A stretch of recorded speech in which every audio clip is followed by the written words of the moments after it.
Last time on Knights of the Rolled Table, Team Alistair and Team Slate met each other in the Castor Basin caves and began a grand battle, thinking one of the teams were the enemy agents.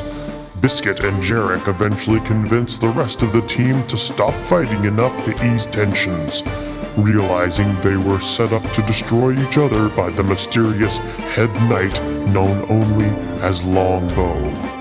Now, both teams await Longbow's arrival, quickly working together to come up with a plan and figure out who's really in charge.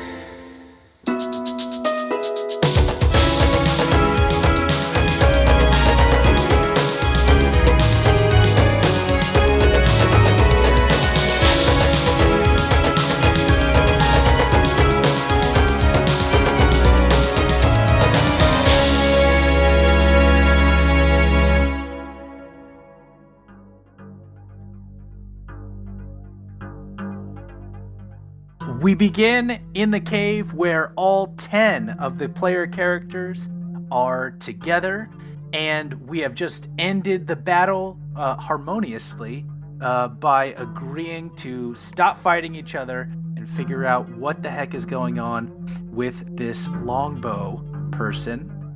They are currently on their way to meet Alistair, assuming that the job is done and Team Remy has in fact been killed. And so we have just a few minutes until whoever Longbow is comes to rendezvous with Alistair. So previously we were getting ready to prepare for this. So Remy and Alistair kind of look to all of you and look to form some sort of plan of what to do or how to proceed here. What's the plan? Igneous has kind of like sloughed off into the shadows for a minute, and then you hear, guys, I think I figured something out. Is this useful at all? And you all look towards him, and what steps out of the shadows, unless you roll a very high perception check, is a camel. I don't know. I guess this is what this does, so... Is he behind the camel? Is that what's happening here? Are you throwing your voice into the camel? No, look, and I take down the cloak of camouflage. That's me, huh? This is a very strange magic item. I don't know how this could possibly have come into existence. It's very specific. Which, by the way, let's take a moment. Still seeing this item in effect, nobody in this cave has any sort of like recognition or perception of how distressing this is. But just to clarify, because I don't know if we ever directly said it on the podcast, we found all of XX Bloody Heart's stuff in a chest in the Red Wizard's tower. We have no idea what happened to XX Bloody Heart. And I, as a person, am very distressed about that. But Igneous and Jerik doesn't mean anything.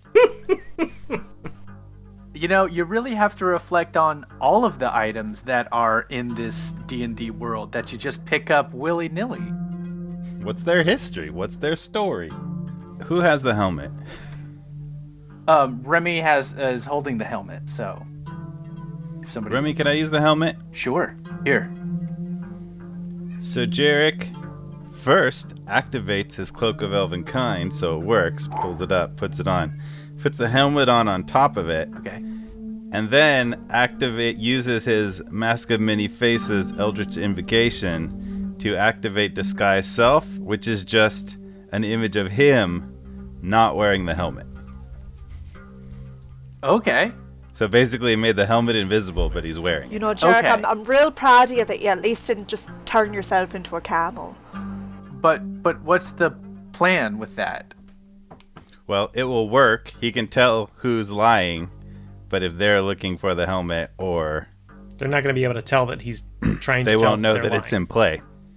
Because if they know what the helmet is, and they probably wouldn't try to lie around it, because it wouldn't work. But they won't know that it's in play or present. Remy says most likely Longbow does know about the helmet, and they had discouraged me from trying to get it, I think, exactly for this type of purpose. So keeping it hidden is a good idea. Check. What else we got? Let's think fast, people. Remy says, I should probably hide somewhere since everybody's going to think that I'm dead. Right? Oh, let's see. Do I have anything that might be able to help with that? Let's see. Sarsa pulls out a portrait of an old lady with a cat. What about this? Do you think Eventually do you that think will this come in is handy. I mean, I figured it seems like we're just pulling out random items and hoping for the best. Can we set some traps or something? I mean, I suppose we could, but I mean, if he's going to be coming from Castor City, he's going to, come down that big thing. But if our plan is to find out some more information, if we lay a bunch of traps for him and it hurts them right away, then the game will be up. I think we need to figure out if we want to try and find more information or just attack them. It's Remy that said he killed Alistair, right? No, it's Other way Alistair. around. Yeah. That said you killed Remy. Yeah. Okay. So maybe Team Remy should hide or be captured. Yeah, I say Play we uncaptured. I say we sit down and put our hands behind our backs and let's see, and maybe make it look like we got our hands tied, but then when it's time, we actually don't have our hands tied, and then we are able to fling them out and be like, Kazam! I do have a rather nice piece of rope. Does a longbow person, human, know about Branch? Because as a goblin, I could probably be seen to have been captured or joined you as a mercenary type. Whatever you think. It's very likely that if Longbow had access to the intelligence network's records and was able to at least get information from other high-level knights, I think probably everyone in here has been made. They're going to know about each of you. Fun. Branch will hide then. And Aryx is going to put the hood up on his cloak of elvenkind. Twinsies. I have a little tiny hut I can bring up that would fit about 9-10 people and make it look like a rock, like one of them rocks. And y'all could hide in it. We could hide in it and then bust out, when it's time to get out if you want me to make the hut.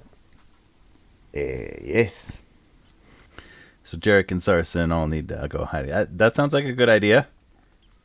Okay. Do you want me to do that? Because I can only do it once. Yeah, I think it's a good idea. All right, I will cast Leoman's tiny hut with my spell scroll that I took, and a little hut pops up, and it's about it's bigger on the inside. How that works, and but it looks on the outside, it looks like a rock, and everybody inside can see through it, but on the outside they can't see into it. You have made a rock. No, it's a hut inside. Everybody get in the rock. It's a like, comfortable rock. Get in the cushions rock. and stuff. Branch sort of crawls inside the rock. And when he gets in there, he sees much bigger than the rock. He sees this kind of dome with a couple of, plenty of seating area, and it's tall enough for people to stand up in. It's not like a tent. It's There's like a big sectional and like a little I fireplace. I don't think it generates any cushions, but yeah, man, dang. It's not as good as Sarsa's It's not mansion the of mansion, but- Not the questionable staffing. We get in the rock. All right, so they everybody gets into the rock from Team Remy. Team Alistair, you guys are outside of that. Minutes go by, and eventually you guys kind of hear some rumbling, some what sound like footsteps further up where everybody had come from on the way to Castor City. And you hear a pause at the top, and you hear this kind of whooshing sound kind of happen. And then descending down, eventually you see this human man coming down, and he has these long robes on, and he is floating on this disc. and he lands, and he has gray hair, and he has a short and neat beard, and he floats down with his hands behind his back.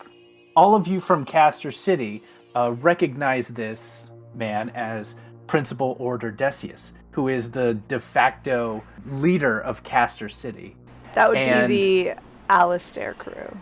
Right? The Alistair crew, yeah. So probably had seen his picture in a newspaper. Yeah, on a parchment. On a one parchment? sheet. I don't know. How do people know stuff in this universe? The daily illusions. Yes. They get Drawings. it on. Yeah, they get it on their small stone tablets that show images, and you can scroll through them. Jumping around so Oh, much. you talking about those newspapers that Petra's pockets come in? You know, with the little Yeah. grease covered desks. Yeah. You know, Petra's pockets. You get See, the they news use these and you things get a called good meal. artists to depict the likenesses of people back in the day with ink and pens. Yeah. Don't It's be all- ridiculous. That's not possible. Yeah. It's all courtroom sketches. Yeah. And he says, well. Alistair Slate, fearless leader of the Castor City Knights, have defeated another villainous knight, a defector, and your able-bodied crew, of course, at your side. You have done well again, my friend. And you guys look to Alistair, and you see that he is pretty... He was not expecting that Decius would be Longbow. And kind of putting everything together, he's kind of looking at you guys and very cautiously trying to process everything that's going on. And he says, I hope that he wasn't too much trouble. Oh no, we were able to take him out pretty quick. I mean, Alistair did most of the work, and then the rest of them, they just skedaddled. The ones that didn't get hurt or exploded. There was some explosions, and then and then the rest of them just kind of ran. They ran away, tails tucked between their legs. I think only one of them had a tail, but Nah, you're thinking about me. oh well, yeah, Yes, you must be Biscuit. that's me. That's right, and Aryx, Sir. Yenni, Dierdre, and Igneous. Yes, I've heard much about you from Mr. Slate. It seems that we are the rare few left in this organization, the last few of true faith and of true devotion to this cause. Alistair says, what of the headquarters? Are people okay? And he says, oh, mind not them, that it will all get cleaned up and things will be put back to normal. We need to start thinking bigger about this. Now that we have a chance to rebuild the Knights, we can make it bigger and more grand. Now that you have eliminated all those foul beasts from our ranks, it is time that we begin the final stage. And Alistair says, What do you mean? Had any of you worn the ring of Lyros that had been picked up? Dierdre took one, and she would definitely be wearing it. I mean, assuming it's aesthetically pleasing. I mean, right? I think it's got like a nice little purple Is it gem blingy? on there. Yeah, so it's Okay. it's good. Then yeah. Pearlescent opal.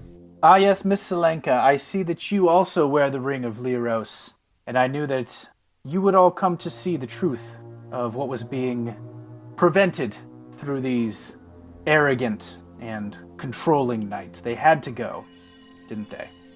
Yeah, they're a bunch of stinky skunks. I'm a pretty sharp guy, but Igneous here, he might not understand, so maybe you could explain to us exactly what was the problem with those folks. Yeah, explain it. Well, I must admit that a lot of this was, how shall we say, a test.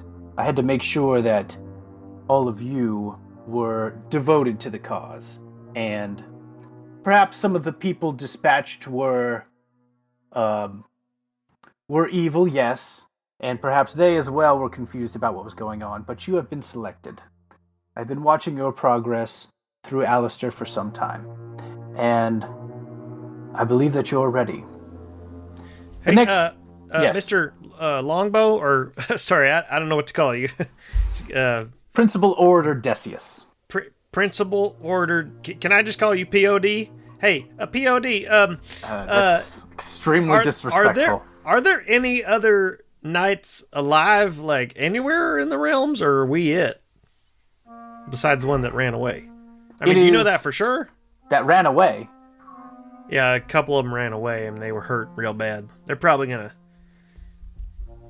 not make it. I don't understand. Who ran away? Oh, some of Remy's valiant soldiers, they got hurt. They were burned and charred and some of them got hit by rocks, stabbed, and You don't smell the stench of burning flesh that still permeates this cave? Was a tiefling and a human among them? I believe so. There was one with the tail and with a very nasty vernacular as well. Yeah, there was a human that looked real dumb. He looked real unfortunate. Meanwhile, in the tent, Jerik's in the rock. Hey, is he talking about me? Cut to the tent. Any chatter going on? Anything to? We barely made up from the suggestion thing. I can't believe this. All right, we cut back. Well, they'll have to be dispatched at once. We'll go after them, but no matter. We will have the upper hand from here on out. Like I said, the final stages of the plan are happening. Principal, do we have others that are loyal to the cause? We do, of course, but they don't call themselves knights. This is an opportunity to rebrand and reclaim this identity of knights. And I see it as an opportunity. Yes, unfortunately, many of the knights have been taken out by the defectors. But, of course, it was I who planted those defectors. So you're the head person in all this. We have you to thank for all this, eh? That's right. And so, what are the next steps, and where should we go to meet up with these other defectors specifically? Yeah, we want to have a clubhouse meeting. Let's get going. POD. Well, you don't understand. This is the rest of the club. This is the club? So it's like an exclusive club. It seems small. So you're saying we don't have reinforcements? No, of course not. Now we will begin to rebuild. You see, I had to bring in riffraff and murderers and scoundrels into the Knights first, so that I could have all of you, the good people, come in and take all of them out. And now it seems that the last little bits have fallen into place. I will ask that you will join me in ushering in the new era of Lyros as I take control of Castor City. Question. Yes. You said that you're going to rebrand. What's the new name going to be? Before I sign up, I'd like to know what I'm going to be called. Oh, that's a good question, Aryx. It is an excellent question. The rebranding, we're going to be the Knights of Darkness. Oh, that sounds kind of... Bit ominous. I don't know if people are going to really get behind that. I mean, like, usually they like something with... Knights of Shadow? I mean, that's a little bit more... I'm noticing a bit of a theme here. I mean, he's a shadow monk. Iggy's a shadow monk, so I mean, that kind of fits with him. I like to hide in shadows.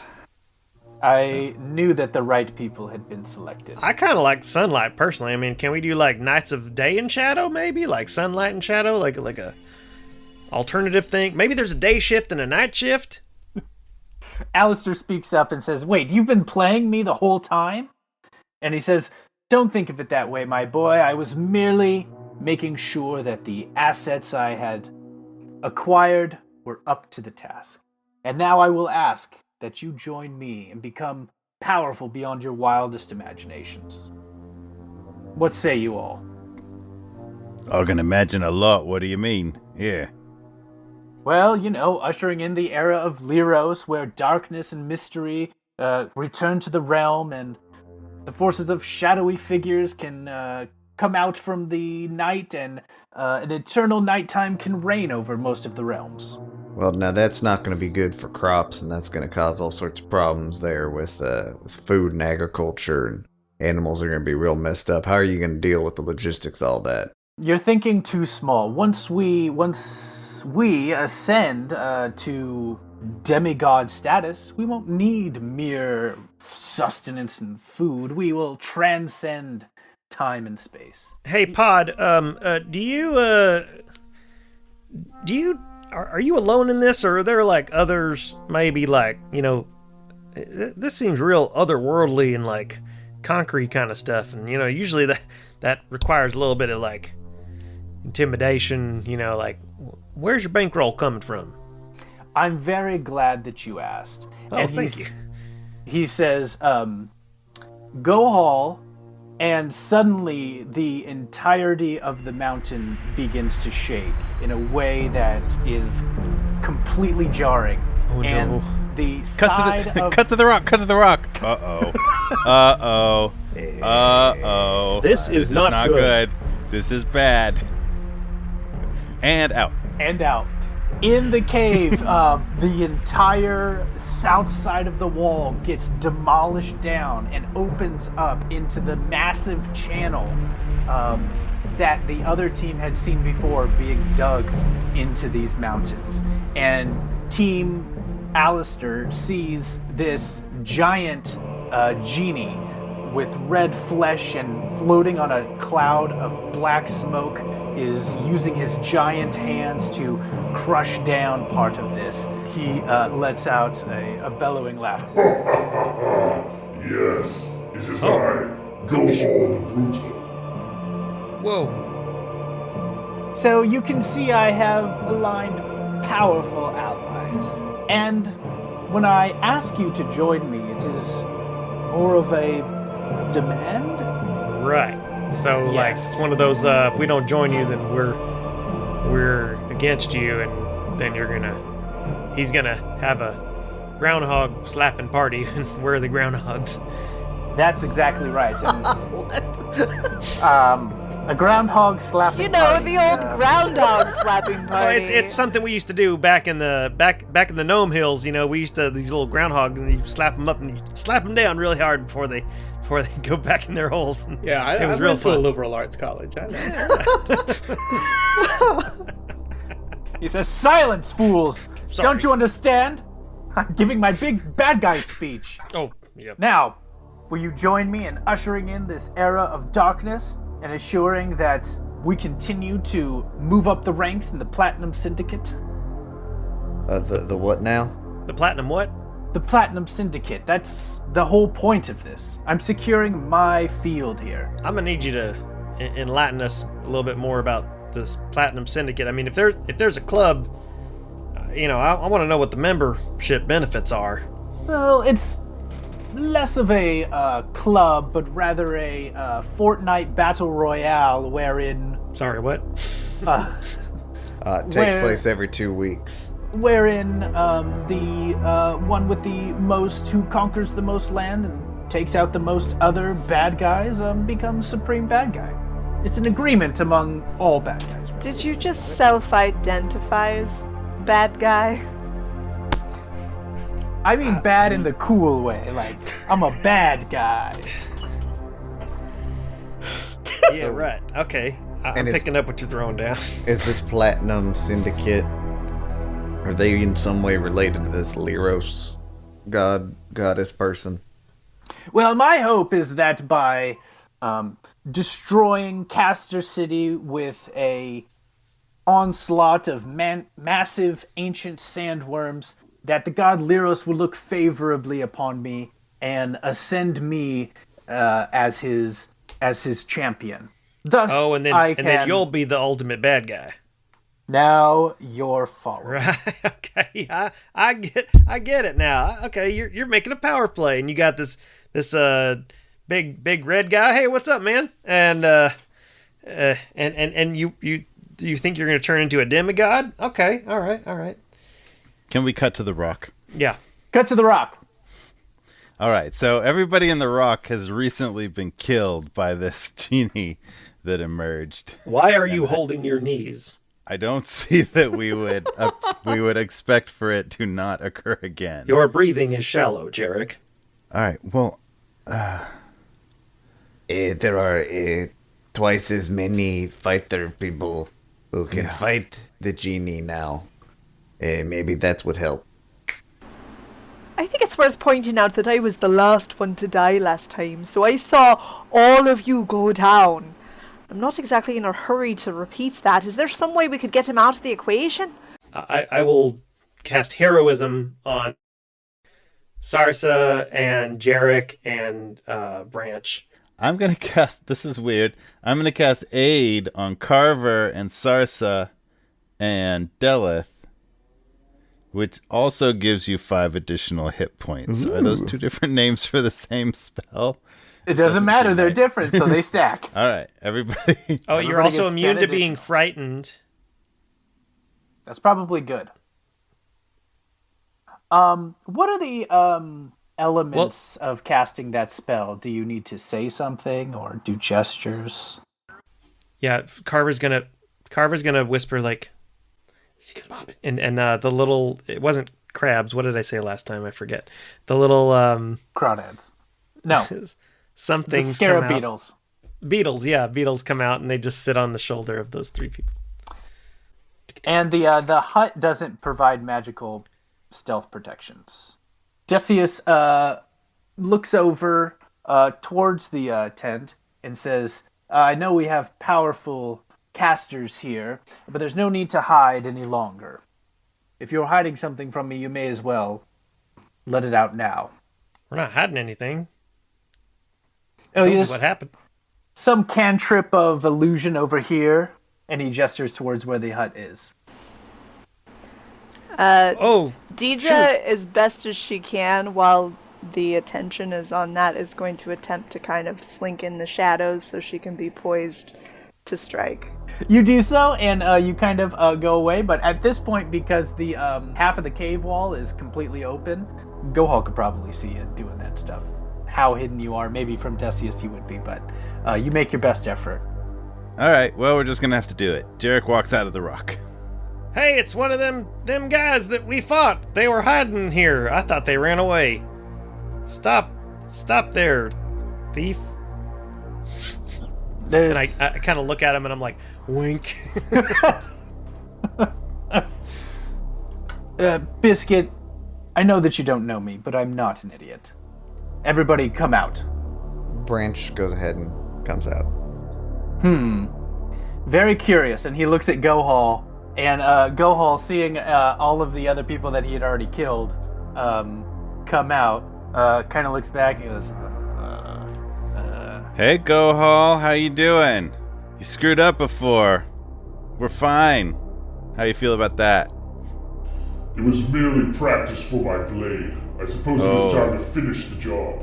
Oh, it was practice. You're probably, you know, over your master over here. Are you the master? Which of you is the master? Which one of you is like the pet, and which one is the Jerik, master? remember the taunting tactic did not work last time. Just wanted to point that out. Question stands. Biscuit says, "Oh, Pod, I know you're not an idiot. In fact, I think you're real dumb." And he's gonna cast Hypnotic Gaze, and Pod needs to make a Wisdom saving throw. As you do that, he casts a spell, and he casts Counterspell. Very easily knocks that spell from forming. And he says, now look, we can do this the easy way or we can do it the hard way. You know that I have the power. Several of you have tried to face off against Gohal, and it seems that something has happened to cause a wrinkle in this. But with all of you here, I could either use your help and you can reign in a new dominion and be cast up as kings and gods in this new world that I create, or you can be the last knights to die by my hand. And Gohal says, these are the last knights. And he looks back and he says, yes, you've obtained the other ones. And Gohal steps away. So down in the pit, you see right in the middle that there are 4 people that are bound up, kind of like, almost like tied to a railroad tracks, like a real evil villainy type.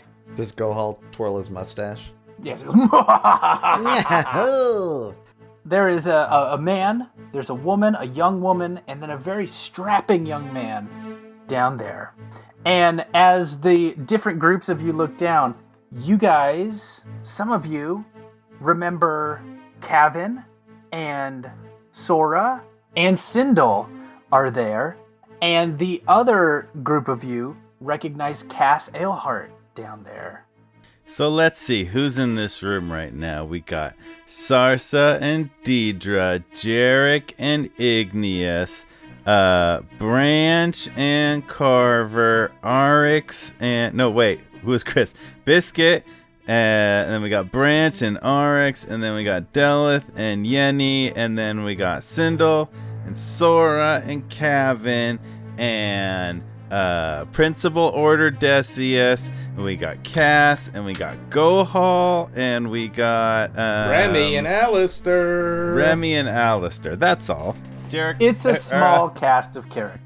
Jeff, what's the problem? Are we like shoulder to shoulder at this point? No, it's a big area. It's a large, cavern. it's a big cavern, okay? And as Decius looks at the lot of you, and he says, well, this is the opportunity. We can rebuild together, and we can become something even bigger than has previously been thought, and you will be treated as gods and kings in this new world that I am creating. What say you? I mean, I could get rather attached to being a god. You could be in charge of all of the navies of my new empire. How many ships would you like, my captainess? I mean, I don't want to be greedy or nothing, but I could go with about 24. To start. A mere flick of the wrist will have that. I have a question. Sure. Would all of the people, all the humans, and the elf humans, and the dwarf humans, and all the humans, would they die as part of your evil scheme? Many would perish, only the true followers of Lyros, dedicated to ushering this new era of darkness and deceit, will survive. So in some ways, it's going to be great for the environment. Will all of them have an opportunity to convert to the Lyris person? I'm offering everyone the same opportunity that I'm offering you, which is join me or die. So, I do not like this. Branch is so upset that he is no longer speaking in the third person. You mentioned us before, right? You mentioned the tiefling and the human. You've heard of us, right? Yes, I am aware of your exploits. Jerik, that means we've got a reputation! We do a little fist bump. It seems that So you pretty much know how this is gonna go, right? I suppose that is true, but I do have some other cards to play. I could let you, I could let your friends down there go, and you can be reunited with them. Or I could let the ancient sandworms devour them, if you choose not to comply. Cass is not anyone's friend. Well, listen, alright, I think you guys are all just being a little too hasty judging our new friend here. I mean, look at him. He's tall, he's powerful, he's got a vision, he's a motivated feller. I actually think you're quite a looker, and I'm gonna use my enthrall. We're gonna give it a go, guys. So it's basically, I know that this won't end well, but you can't blame a girl for trying. So it's a wisdom save. And you're attempting this on Decius? Yes. Okay. As she does that, Jerik rolls his hand and is like, fine, I'll get the other one. And he casts Compel Duel on Gohal. So basically, enthrall means that, like, if it works, like, he basically is oblivious to anybody else but me. Yeah. Yes. So you begin to cast the spell, and As you do, you feel this grip come around you, and you are pulled up into the air as Decius merely lifts his hand like this, and he says, "These tricks won't work on me, sorceress. I contain power beyond your wildest imagination." I'm actually a cleric. And he squeezes a little harder, and he says, "I care not for this bickering, and I grow tired. I wish to assume my place within the Platinum Syndicate, and I wish to carry on with these deeds. If you won't join me, I'd just as soon have Gohal destroy you." Oh, so he's the pet? Gohal, you're the pet? You're not a part of the Platinum Syndicate thing? Gohal says, You know, it's funny. I actually am a member of the Platinum Syndicate. And I know that the way that it works is that there can only be one. and Decius looks back and says, "Well, now hold on, wait a minute." And like an erupting volcano out of Gohal's hand, this pillar of fire and lava and magma comes, and it blasts right where Decius is standing. You all have to jump out of the way, and after a few moments, the fire dissipates, and all that's left are two boots that are charred to the very end. And Gohal says, He thought that I was helping him, but it was in fact me that was doing all of the own helping for myself, because, I was not the help. He did me the thing. Gohal, I don't know you, but you need to work on your speeches, it seems like. You need a script writer? Silence! Igneous will look for an opportunity to get down and try to free Cavansora Sindel-Cass, who he doesn't recognize, but figures need to be freed. Gohal says, You can begin to unwrap them and try and save them, but the sandworms are on their way, and I'm going to head to Castor City to watch the ensuing mayhem. Wait, With you all- you're just going to leave like that? Well, I figure I would destroy you all with a few quick swipes of my sword first. But, yeah. I got a full day of evil to do after this, so I don't have a big speech. I'm just gonna kill you all. Okay, well, I'm glad we got that sorted then. I'd hate for you to waste any of your precious time actually tying up loose ends. I feel I've tied them all up. "Roll initiative!" An initiative has been set, and we start with Aryx. How far away would you say the tied up folks are from Aryx? Let's call it 100 yards or so, about a football field length once you graph it onto the side there. But once you get going down that slope, though, you pick up a little extra speed, and you're about halfway to them by the end of your turn. Right. And you're kind of where Gohal would have legs and be standing, you're kind of sliding underneath that black smoke there. Cool. All right. It is now Biscuit's turn. Biscuit is going to look at Gohal and be like, well, looks like you were the big mastermind all along. You must be real wise. And he's going to kind of wave his hands in the air and be like, I bet you're not afraid of anything, or are you? And he's going to cast Phantasmal Killer. Okay. Which is a level 4 spell. It's my only level 4 spell. It's an illusion, and let's just see if Gohal is going to make a wisdom saving throw. Let's see if he... Okay. 16. 16 is my... Oh! You're close to greatness. Oh, so close. Yeah.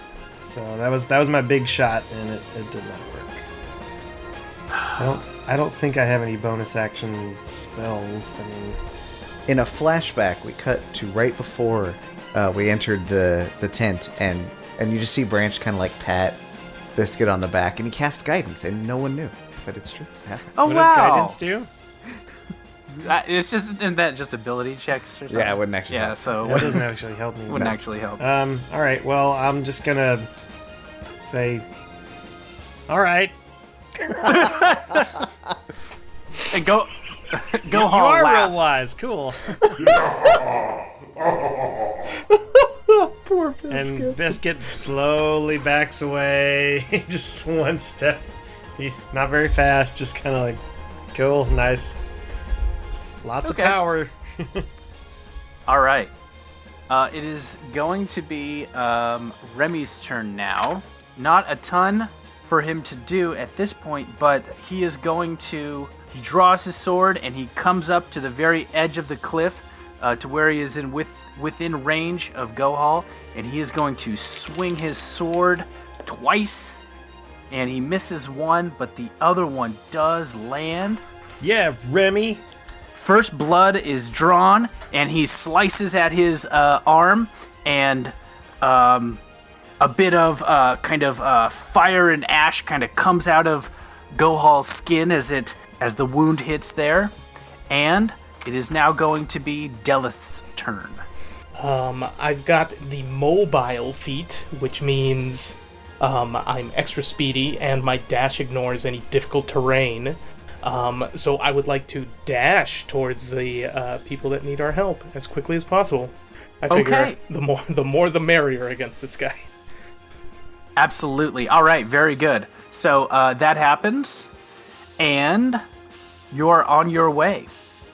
All right, it will now be Gohal's turn, and he spins his hand around a little bit, and he conjures up on the top there a fire elemental that comes into being right there, and is this creature of pure fire.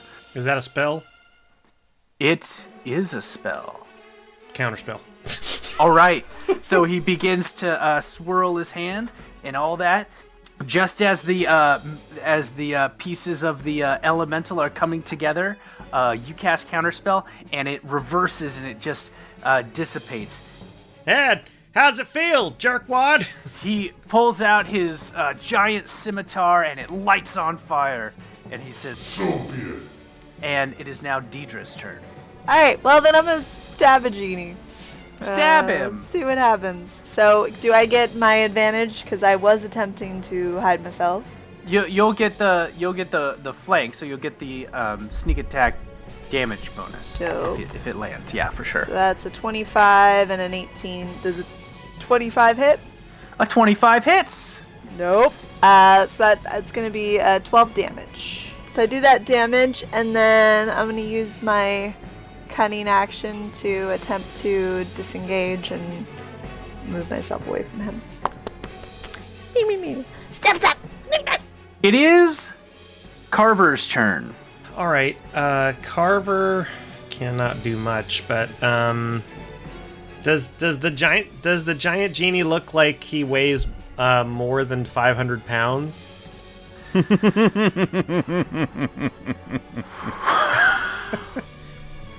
Keep in mind he's in His wispy tail, he floats. I mean, I don't think so. He, let's say no.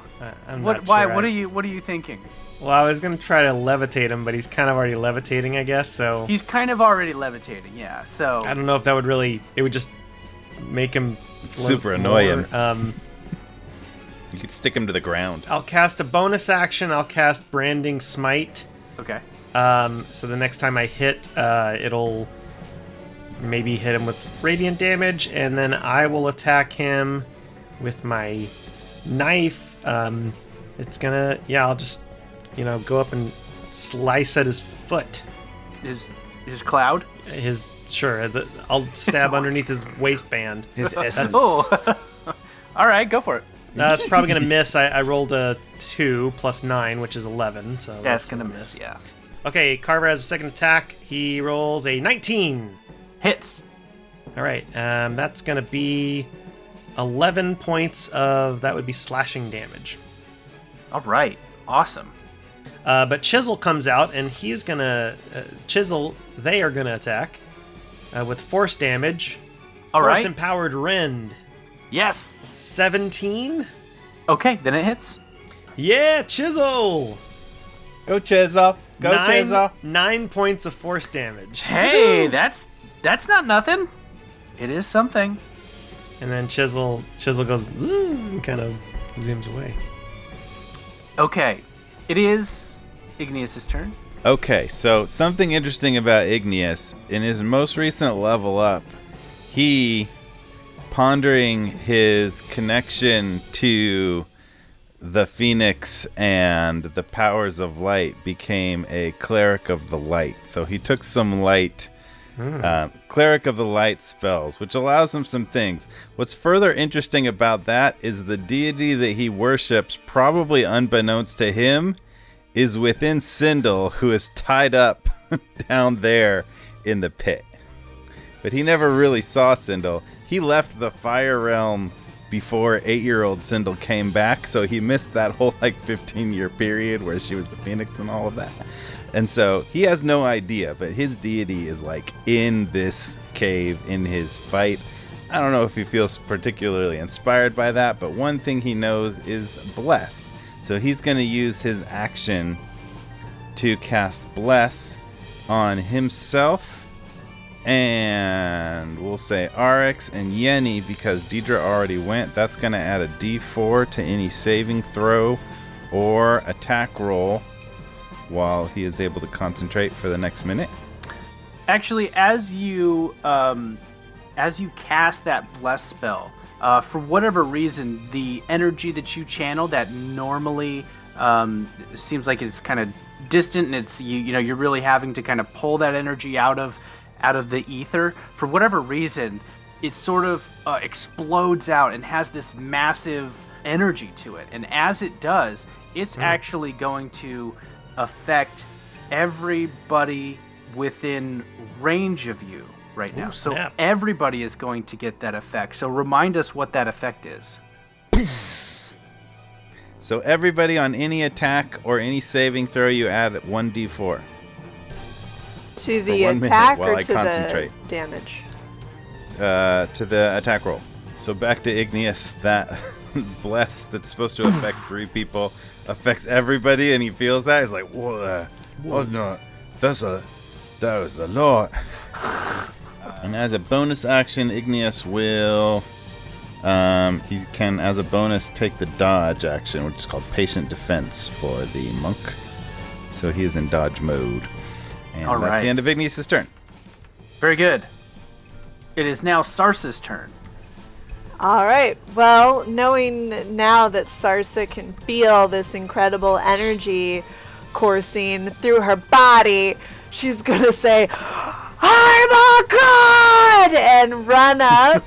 And we're just going to get weird with it. We're going to attempt Inflict Wounds as a 3rd level spell on Batty McBadface. So for my roll on that, that's gonna be a spell attack. So that's a 14 plus a d4. 16 to hit. Misses. Mother liquor. So unfortunately, that fails, and it doesn't connect. However, as you're kind of recoiling from that, suddenly you kind of look up into the sky, and you see that there's this pinpoint of light that comes down, and it's right in front of you, and it opens up, and it looks like it's this pale moonlight that's coming down. And right in front of you, you kind of reach out, and you're able to control this beam of moonlight that's coming down. And so Moonbeam has just been cast. By who? We don't know? We don't know. Okay.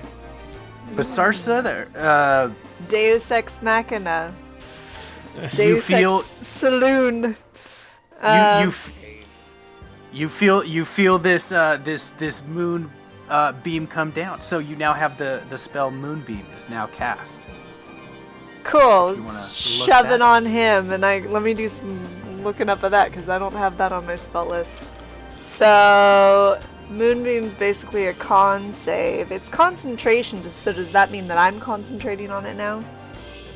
Yes. So so your concentration, if you choose to keep that up, will be there, or maybe not. You're not exactly sure how it works, but you will it towards that. And so it's a Constitution save, you said? Uh-huh. That's going to be a 6. That's going to be a fail. Okay. That's going to be 20. Oh, wow! 2 10s! That's 20 radiant damage. Nice. Dang. Eat moonlight, jerk. Power. I moved All right. him. And this moonbeam comes down and it begins to burn and sear him, and the ash of and embers that you've seen when he is damaged begin to fall all over him, and it's very irritating. So he is going to go once again, and this time he is going to swing down, and he is going to try and hit where he saw that all of that aiding energy go. He's going to find Igneous, and he's going to try and swing down at him, and he is dodging, so we'll see if this works. That means it's disadvantage. Disadvantage. Okay. All right. So that's a 20 to hit Igneous. At disadvantage, that's gonna hit. I mean, he did only roll a 10. So you know what? Another power that he has as the cleric of the light. His special ability is he that can shoot out he can make a flash of light occur in front of somebody that is attacking him, which also imposes disadvantage. All right. So That would be another disadvantage, which probably just doesn't exist. I don't know. It's your call, DM. Now he rolled higher that time. So So many disadvantages, still hit. okay, he still hits. That's going to be 14 fire damage to you as it comes down. Half smashing damage and half fire damage. I'm fire resistant. Yes. So I'll half that. There you go. So half of 7. You'll take 4 plus 7, so 11 damage. All right. Zach, stay in the chair here because it is now Jerik's turn. All right.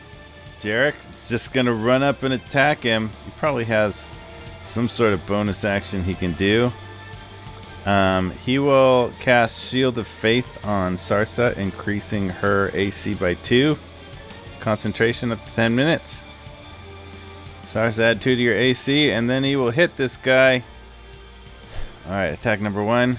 19. Hits! That's going to be 8 damage.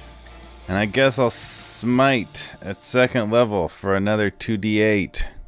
1, 2, 8, 9, 10. So another 10 damage. This is 18 total, I think. And then I'll attack again. That was a 16. It's going to miss. Gong. All right, there it is. All right, awesome. It is now Yenni's turn. Who's close to Gohan? Everybody except Aryx and who else ran? Deleth ran to the other people. Alistair hasn't gone yet, so everybody else is like right up in there. Is Dierdre there? Yes. Okay. Yenni's gonna lock eyes with Dierdre, and she's gonna go, Dierdre, do this, and she interlocks both her hands and like sets them down near her like torso area. Right. She's essentially signaling like, give me a boost. Right.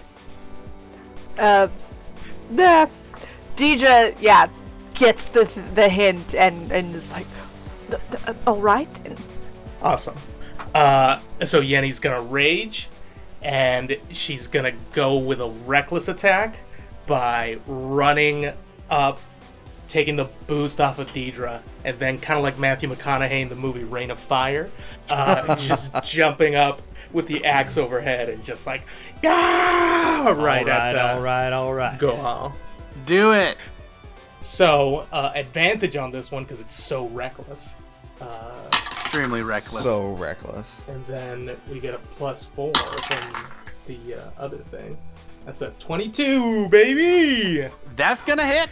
Aw, yeah! 5 damage. Okay. Wait a minute. Okay.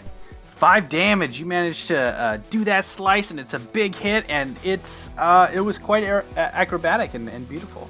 Could I go for Yeah. an additional attack while in midair? You know, just Yes, of course. Of course. Yeah, let's do it. Okay, and that's 14. That's gonna miss. Oh no! Just like Matthew McConaughey in Reign of Fire, didn't work out Roll that the well. D4. No, I did not add the D4 to that. Ooh, add the D4. And that would be 18. Then that hits. There you go. All right. Aw, yeah, that's a 9 damage, baby. Super bless. Hashtag blessed. Hashtag blast. All right, it is Branch's turn. Branch is going to cast Conjure Minor Elementals because you know what this fight needs? More things. Yes! Fill this room up! But out of consideration, I'm just going to cast 1 CR2 Elemental and not 8 CR 1/4. So I'm going to cast, I think it's I think you should cast Conjure Animals and summon 16 weasels, but you do you. If the Minor Elementals doesn't go well, that's my next option. So, I'm going to cast, I think it's pronounced an Azer. It's that like dwarf looking thing with he looks like Ghost Rider. Cool. Right. So he shows up, and I'm gonna have him attack. And then, but before he attacks, Branch will use his nimble escape to hide. All right, and then the Azer will attack. He will attack with a war hammer, 18 to hit. That's gonna hit. Okay. 7 bludgeoning damage, and then I assume Gohal is immune to fire. Yeah. Okay, so I won't bother rolling for the fire damage that would come off of that as well. All right. Good call. All right. A lot going on here. Branches, you finish your turn, rechanneling your magical energy there. For whatever reason, you feel like the energy that you use to transform yourself into another beast, you feel like there is maybe a replenishment of some of that energy. So could be that next time you might be able to do that again. Weird. Awesome. Like maybe and you feel this like bushy tail of a squirrel like kind of going across your shoulders as that happens. So I don't know. A weird thing to have happened. It is now Alistair's turn, and he is going to enter a rage, and he is going to attack with his great axe twice, and he is going to do that as well, following Yenni's example. He's going to do that recklessly. Don't forget the D4. And with a D4. So, oh no. That was real bad. He missed there. My cricket is back. Is that what that is? The cricket. We love him. All right, so the second one, thankfully, is going to hit. He's going to do 9 damage there. So he comes up, and he takes a slash at Gohal and does some damage there. And backs up a little bit and prepares again for another fight. Gohal puts his sword down, and he begins to spin his hands like this and throws them down, and a flurry of fireballs and flames come down, begin to lay waste to everything around you. Okay, so everybody that is still up on top, a dexterity saving throw. That's going to be 22 damage on a miss, and it's going to be 11 on a save. Yenni failed real bad. So, so I have an ability called Flash of Genius, and I can, within if Yenni is within 30 feet of me, I can use my reaction to add my intelligence modifier to your roll. Ooh. You can add 5 points, add 5 to your roll. That puts me at 12. Oh no! It was a bad roll. Oh no! And Again, that's with the- Matthew McConaughey in Rain of Fire, man. Oh man! Well, I tried. All bad, all bad, all bad. All bad, all bad, all bad. All right, very good. As you guys are beginning to fight, you're feeling this more deep rumbling that's coming, and you feel like it's coming from the west, so from the desert. It could possibly be the sandworms on their way as well. We return to the top of the order, and it is Aryx's turn. I'm gonna get over there and is there any indication to, since Aryx wouldn't know her, is there any indication to Aryx that Sindel is, freaking fire Sindel? goddess? No, I don't think so. She just looks like a little girl, like a young woman. She's got a pretty cool haircut, but that's about it. All right, who looks the most formidable? Probably Cass. Cass. All right, he's gonna let Cass out. Oh, I gotta- thanks, man. I gotta figure out how I'm gonna do this. I think I'll just talk as Cass, and if I get the energy, I'll send all of the lines of the things I said to Acevedo and see if he'll dub them in. I'm sure he will. Every time we've done impressions of Cass, we've been doing impressions of Matt Acevedo, and not at all how Matt Acevedo played Cass Eilhart. That's true. That's very true. But that's more fun. Okay, so yeah, Aryx will try to free him. I have claws, so I'll use that or my rapier or dagger or something. So easily you're able to free Cass, and he says, "Thank you, friend. It is time for justice." He pulls out his sword and he goes, "Ah!" And he begins running up towards. Go Hall. So he will enter combat sometime soon. I assume I can only free one on my turn? Yes. Okay, then that is it for him. Now it's Biscuit's turn. Biscuit is going to pull out the wand of Drodos that he took from the Red Tower. And, Yes. I've kind of been fiddling with this and attuned to it or whatever if it requires attunement. But I don't know what it does. So I'm going to try to use it.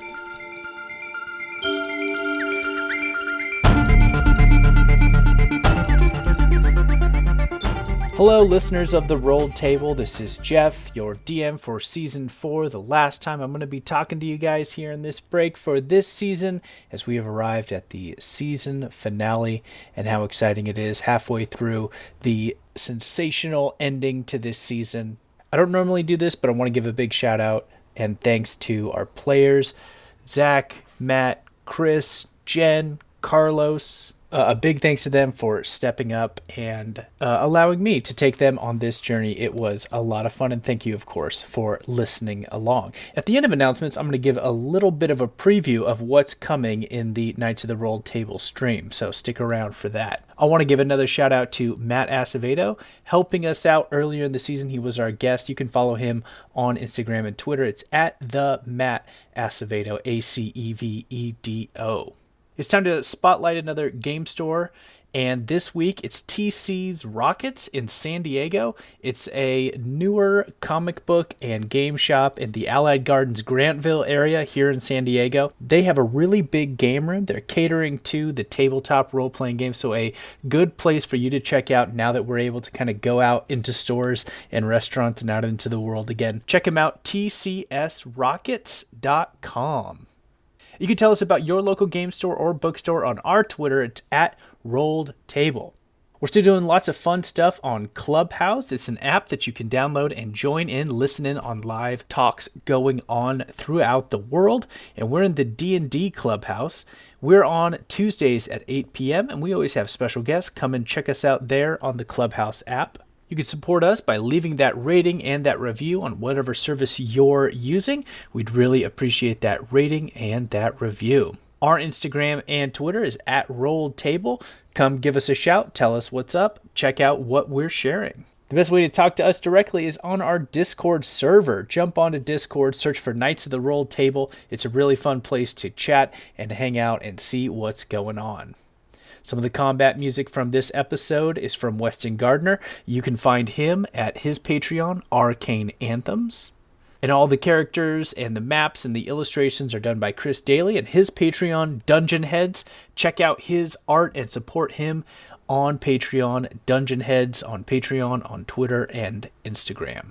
Check out Chris on his other podcast, Comic Book Keepers. If you want to learn a little more, go on deep dives on what's happening in the world of comic books. He's going to have a special episode with Carlos from Knights of the Rolled Table. They're going to talk about Optimus Prime on a deep dive. So that will be something fun to check out. It's Comic Book Keepers Podcast. If you have any feedback or questions or want to put an ad on our show, contact us, knightsoftherolledtable@gmail.com. Okay, so here's what's coming up in the Knights of the Roll Table stream. We're going to have a wrap-up of Season 4 where all the players and me sit down and talk about what happened in Season 4, things we liked, our approaches, and all that kind of stuff. So a real relaxed wrap-up discussion of all of Season 4. Then we'll be doing a couple of one-shots. The first one, a battle royale, which will be DM'd by our good friend David Armstrong. You're going to see several characters from Knights of the Rolled Table past fighting it out in a winner-take-all battle royale. So it ought to be an interesting, some crowd favorites will be joining in on the fun there. Jen Stopper Crespo will also be doing a one-shot, and that is going to feature some really special guest players. If you listen to our Valentine's Day episode, Archibald and Barchibald will be making an appearance. And then we'll be having a Session 0 for Season 5. And then after that, the premiere of Season 5 with returning Dungeon Master Chris Daly. We're super excited to venture on a brand new season. If you're looking to get somebody into our podcast, now might be the time to have them listen up. And with all that being said, we know we're not the only actual play D&D podcast. There are a dime a dozen these days, and we thank you so much for listening and being a part of not only this episode, but the whole season. That's all for the announcements. Now, go out, get that vaccine, and make life an adventure.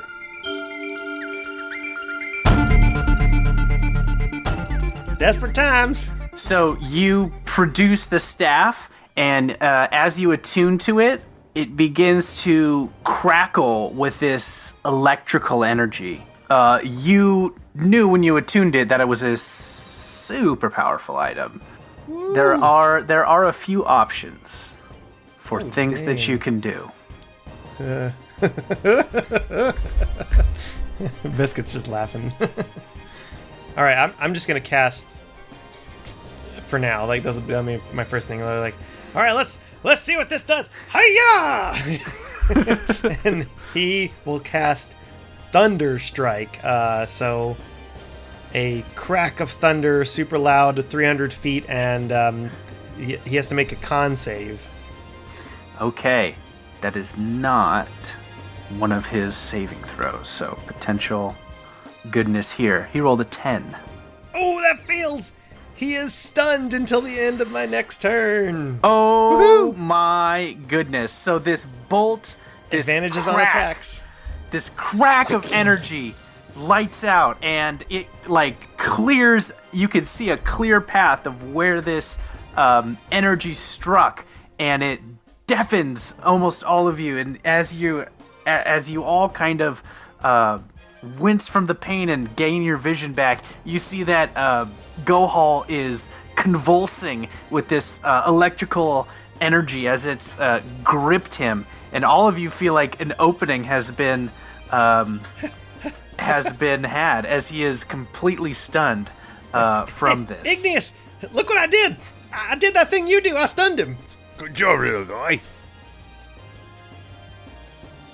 And it's now going to be Remy's turn, and he comes up and with the advantage manages to hit once, twice, and is going to throw some damage in there. And he does 2 big attacks on there and backs up a little bit. It is now Deleth's turn. So Deleth, you look back and you see after that big loud shock there, and you see Gohal being wrapped in this kind of just pulsing like he's been shocked by a taser. Lucky shot. and I keep running towards the people who are. I keep running towards the tied up folks. I should probably make it by now, I think. Yes, so let's you make it as well, and you're up there, and Cass, you passed him just as you were coming up, as he was running towards, and so there's a man, a woman, and a young woman. Let me roll for it. I guess I don't have a 3-sided, but let's see. Okay, the third choice, the young woman. All right, wonderful. So Good call. You free her, and as that happens, Sindel, she rises into the air, begins to float on the other side of Gohal there, and she looks around and she sees all of this stuff happening and assesses the situation, and she closes her eyes, and all of you feel this sense of refreshness and this new energy come about you, and you all feel a massive amount of healing happen to you. Oh, snap. That's going to be 18 hit points revived to all of you.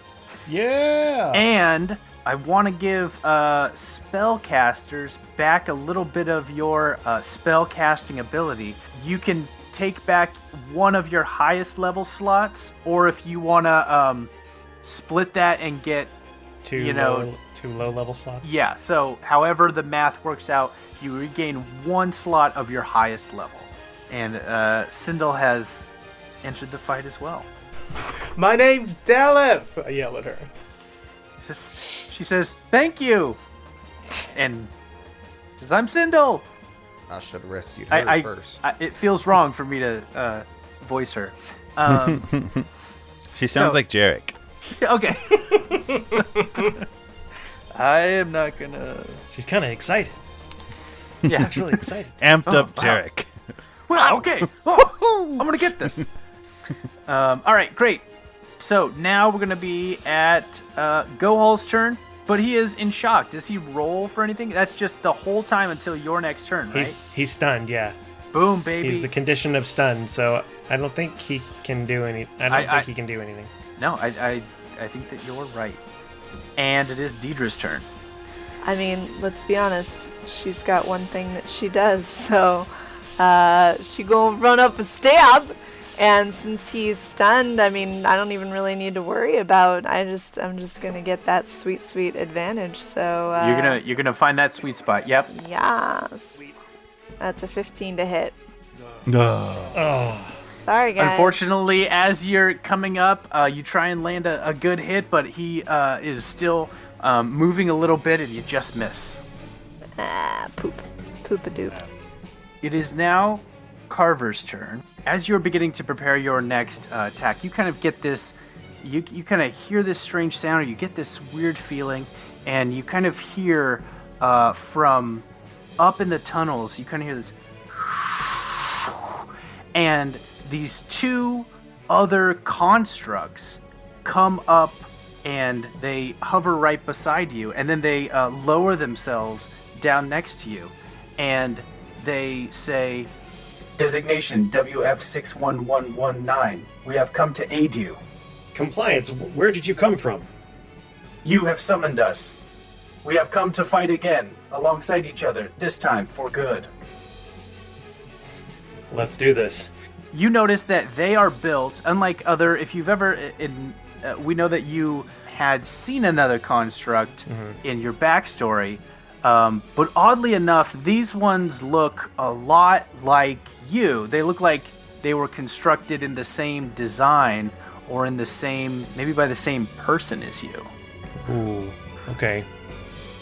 So, Interesting. All right. I'm gonna say, Attack maneuver hummingbird. I don't know why I said that.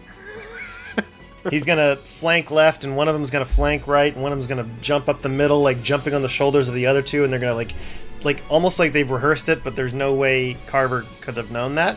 And he's like, Well, I don't know why I'm doing. and he just stabs. So like he stabs twice, the one guy stabs twice, and the other guy stabs twice. perfect. So go ahead and whatever, they're just gonna copy you, so you're just gonna triple your damage. Okay, so 36 points of piercing damage. I rolled a 12. All right. Awesome. It's just these 3 constructs, Carver's in the middle, and it just it's just the Iron Legion with knives. Just I'm just hearing the Avengers theme song. Like, Yeah. as all these people are coming together. And then just for the heck of it, Chisel's gonna do another force rend to the back of his head, another 8 points of force damage. Okay. Out of the other compartments of these other ones, this small floating orb comes out and launches a laser beam down, and this other a bunch of ninja stars like attached together comes out and starts rotating and going and hits him as well. So they also have their little steel defenders. Their steel defenders come out and also do that attack. So they did 8 points as well. So that was 24 plus 36. Yes. So that was 60 points of damage. Yes, it indeed was. And coming up from behind, you guys just hear this, "Whoop!" and Cass from down below is climbing on 2 daggers on his back and comes up. I will. And he gets on his shoulder and he stabs down a bunch of times, and then he does a front flip over and lands on the cliff in front of all of you guys. Turns around, winks at Sarsa. Oh, don't get all flirty with me now, boyo. Hey, Flesh Blanket. Hey, guys. So now he is up there as well. The rumbling begins to happen, and especially those still down in the tunnel area, you guys look and see, and you see that coming down through this tunnel is just this gigantic, huge, enormous sandworm, like looking down at one of those horrible things in Tremors. These 3 gaping maws are racing towards you guys. And just as they're starting there, you see in front of that, between you and the sandworm, a bunch of these other Afriti pop in, and they all begin to channel magic up to it, and they're pushing it back, and you see that they're creating some sort of force field that's slowing down and stopping this bit there. And you guys see that it's the Afriti tribe that you guys had interacted with before. They're fighting. They're stopping. They're pushing back and holding it. They're looking to you guys. And they say, "Finish him, get him. We'll stop the worms." And so that's happening right there, and they're pushing him back, trying as best as they can there. And now it is Igneous' turn. So Igneous is going to run up to Gohal and attack him with Flurry of Blows, which is going to be 5 attacks with advantage plus D4, which I just rolled all of, and he hit every time with 1 crit. Oh!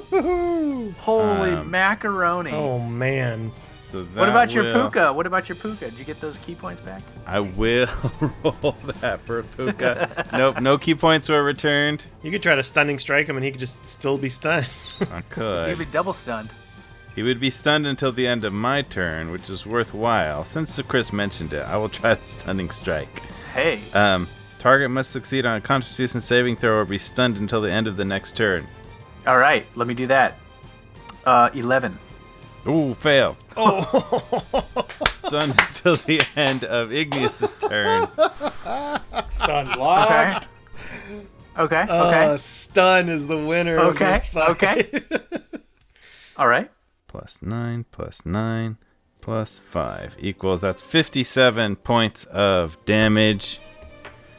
Puka says no key recovery, 57 points of damage, and he's stunned until the end of my next turn. Good job. Nice hit. Dang. Boom, boom, boom, boom, boom, boom, boom. All feeling inspired. It is now Sarsa's turn. Hey, I know her.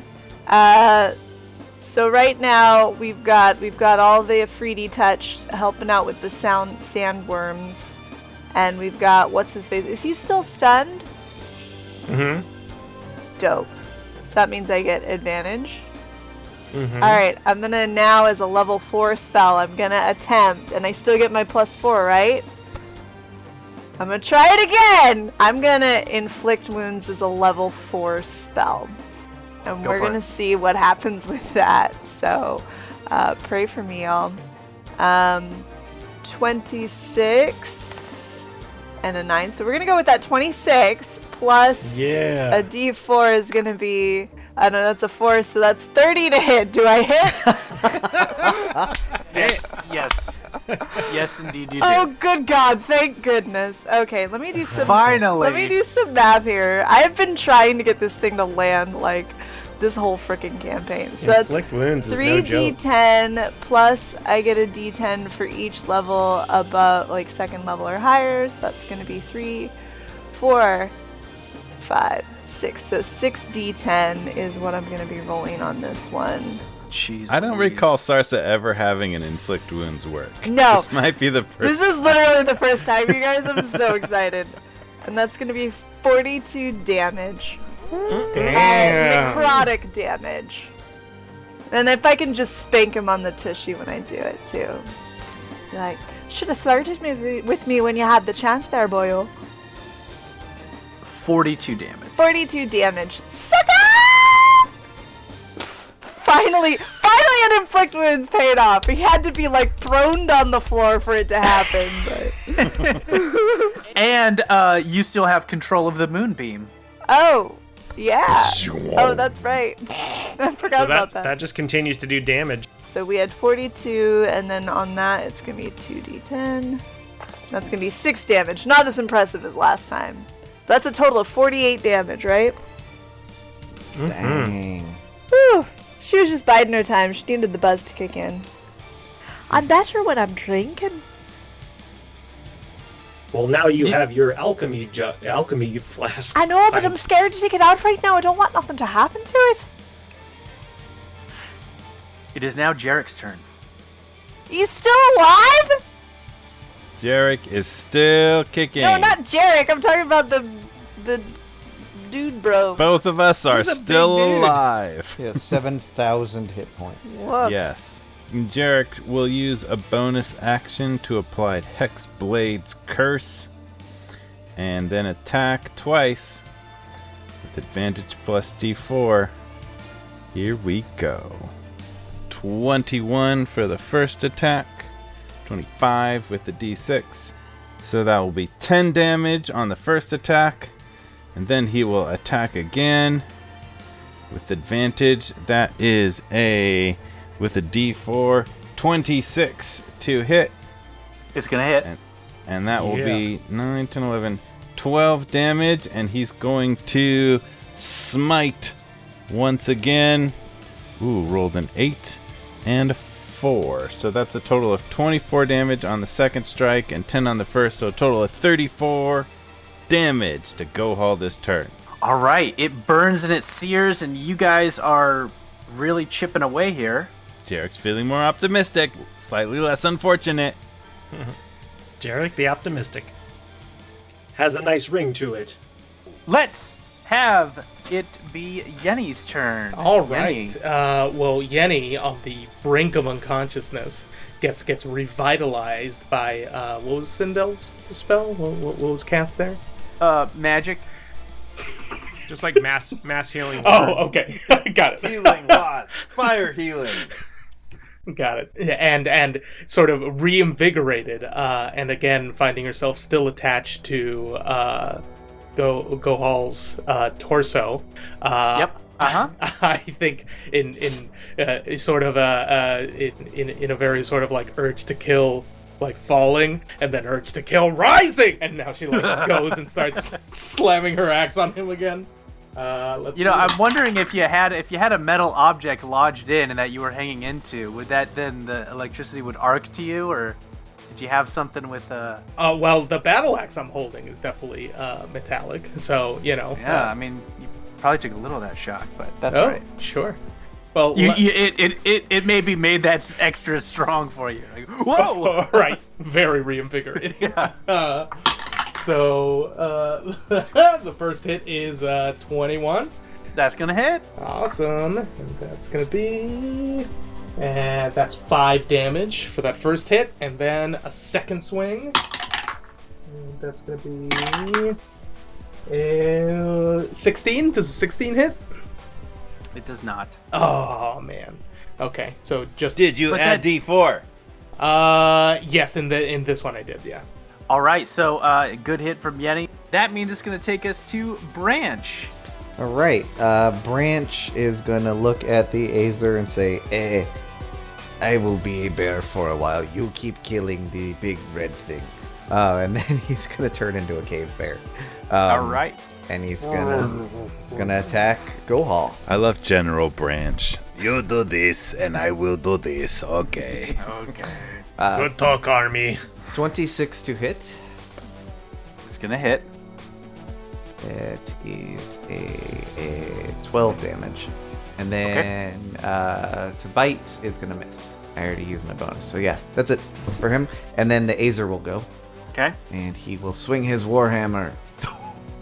Critical hit. Oh!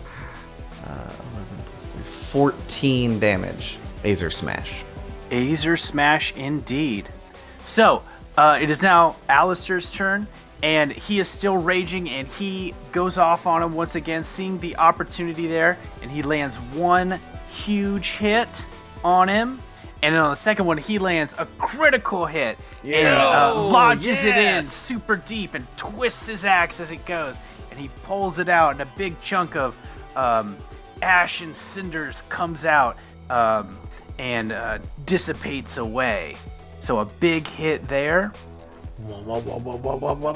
And we're going to go back to the top of the order. And it is Aryx's turn. All right. Can I free both of the folks with my claws or just one? Sure, one hand on each. All right. I'm gonna let them go then. All right. They say, "Oh, thank you so much. We can fight. Should we fight?" Yeah. Go kill that big guy right there. All right. And they begin running over as well. And then Aryx will also head back in that direction. All right. Cool. Remy's turn. He is going to take some swipes as well while the getting's good. 2 good hits there. Meanwhile, all of the sandworms and the Ifrit are kind of having their own thing. Right. So they're kind of holding them back at this point. That at least is not a pressing concern at the moment. All right, another huge hit there from Remy, but it is Biscuit's turn. Okay, let's see. Wow, that thing's powerful. That thing's powerful. I don't think I can do that again, but I might be able to do something else. Let's see here. Well, let's try this again. I'm going to have him make a wisdom saving throw. A wisdom save, you say? Yeah, let's try it. Let's do 8. Oh! Yeah! All right, Biscuit's like, I think you're afraid now. And he's going to cast Phantasmal Killer again. Oh! So this is what the spell says. You tap into the nightmares of a creature you can see within range and create an illusory manifestation of its deepest fears, visible only to that creature. On a failed save, the target becomes frightened for the duration, which is 1 minute. At the end of the target's turns, before the spell ends, the target must at the end of each of the target's turns before the spell ends, the target must succeed on a wisdom saving throw or take 4d10 psychic damage. So it actually doesn't happen yet. It happens on his turn, I guess. On a successful save, the spell ends. Okay, yeah. So he has disadvantage on ability checks and attack rolls. Cool. A real lot laying into him at this moment. But narratively, like, what does he see in his brain? So, you seeing and creating the illusion there, what is just absolutely his worst fear is you kind of like channel in, like turning on a TV channel, and what you Carbs. see, what you see is a bunch of Afriti and humans and dwarves and all the creatures of the world, kind of like holding hands and like dancing around and like la la, we're Singing. all happy, happiness is great. Everyone and can work together. Yeah. A society No, run by no one. No Yeah. stopper! Okay, it is Deleth's turn. All right, great. So Deleth's still with the other two people tied up, right?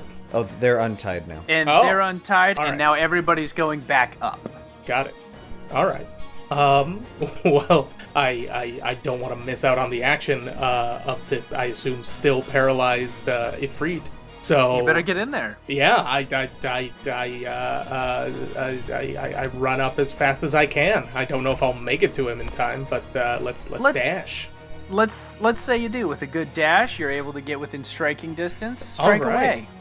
Yes, 21 to hit. It's gonna hit. 15 damage. He's not lying Alright. down, right? Correct. Yeah. Oh, okay. Because I was gonna say I poke him in the eye, but that wouldn't work out. So maybe somewhere in the smoke region that might resemble the Right in the Tookish. Yep, right in Yeah. the smoke. Right in the old smoke hole. So at his turn, You want me to roll? yeah, you gotta roll it. So 4d10 psychic damage. 32. Still while he's stunned. I rolled a 10, a 7, a 6, and a 9. All right. With that, it is now Dierdre's turn. He's just like, Spoiler! I'm gonna stab him. That's gonna be a 16 and a 14. Does 16 hit? Oh, do I still get the D4? Yeah. 16 plus a boop boop boop boop 4. So it's gonna be a 20 to hit. Hits. A little dirty 20. Sorry, I don't know why I said it that way. First hit does 9 damage plus my sneak attack. 16. It'll be 25 damage total. There's so many people in this chamber that it would be very hard to not have an ally within 5 feet to get sneak attack. You know what? Absolutely. Yeah. There's not really room to not get sneak attack. No, I mean, yeah. Also, What if is- you want to hide, you just step 1 foot to your right or your left, and you're standing behind someone. I mean, it's Yeah. a huge chamber. It's a football field in length. So Yeah, and then down. Yeah, it's big. It's gonna have a cruise ship sized worm in it in a little bit. If in a pool, in a pool, it's gonna be great. the water slide. All right, it is Carver's turn with his other compatriots with him who have joined him in this battle, summoned man. from some other place. Carver drones. All right, well, Carver is just going to bonus action cast Branding Smite, Okay. and then I will attack twice with the chef knife. All right, so 28 to hit, and 22 to hit, and 19 to hit, Yep. 22, Yep. 4, 15, that's a miss, 22. So 5. My damage times 3, which is 10 times 3 is 30. Branding Smite is 10, so that's 40 points from the Warforged.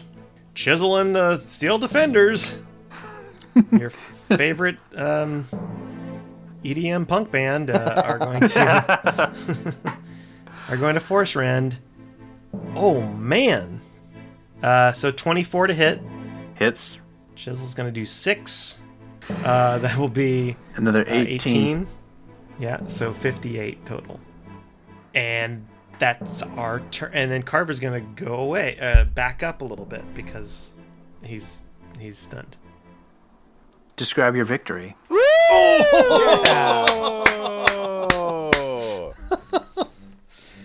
Oh man. Whew. Okay. Carver is going to, as he's doing this, you guys notice, especially your allies, Jerik, Sarsa, Branch, Deleth, that have been with him, you start noticing that as he's stabbing, Carver starts manifesting these scale plates on his body, and he just goes and he becomes like more protected in armor, and he starts going, You will not attack my friends. and his voice gets more like shaded and everything, and he goes for the heart and kind of does like you would do with a glass, cutting into glass. He just kind of goes around his heart and just punches him in the chest with his knife. And the others go for the arms, and they're just like, and he just lands. And with a great explosion of light and fire,